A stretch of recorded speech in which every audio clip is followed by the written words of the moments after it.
Menstruasi itu adalah perdarahan yang periodik, teman-teman. Jadi artinya periodik, bersiklus ya. Dia itu adalah perdarahan yang terjadi setiap bulan atau bersiklus atau periodik dari uterus atau rahim sebagai akibat dari pelepasan endometrium fungsional yang dipicu oleh penurunan kadar hormon estrogen dan progesteron, gitu ya.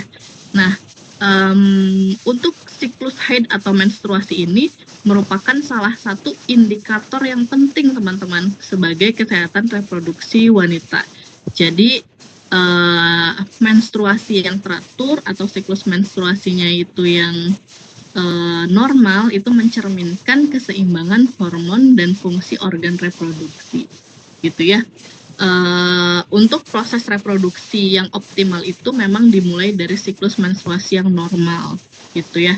Dan siklus menstruasi itu merupakan interaksi yang amat kompleks, teman-teman. Jadi tidak sesimpel bulan ini saya mens gitu. Karena si menstruasi ini dia melibatkan berbagai macam organ, kemudian melibatkan berbagai macam hormon, makanya dia itu sifatnya adalah sangat kompleks ya. Dan teratur atau tidak teraturnya menstruasi itu dapat dipengaruhi oleh berbagai kondisi. Nah, ini merupakan siklus menstruasi ya, teman-teman. Jika kita ibaratkan nih menstruasi itu sebagai suatu orkestra atau sebuah orkestra, maka ada hipotalamus, kemudian ada hipofisis atau pituitari, kemudian ovarium, dan endometrium ini harus berfungsi secara sinkron ya, melalui mekanisme-mekanisme ini nih. Ada mekanisme positif atau feedback positif, ada mekanisme negatif atau feedback negatif ya.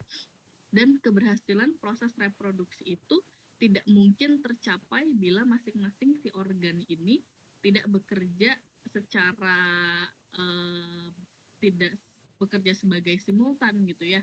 Jadi kalau misalnya si organnya ini bekerja independen masing-masing itu, dia tidak akan mencapai si siklus menstruasi yang teratur gitu.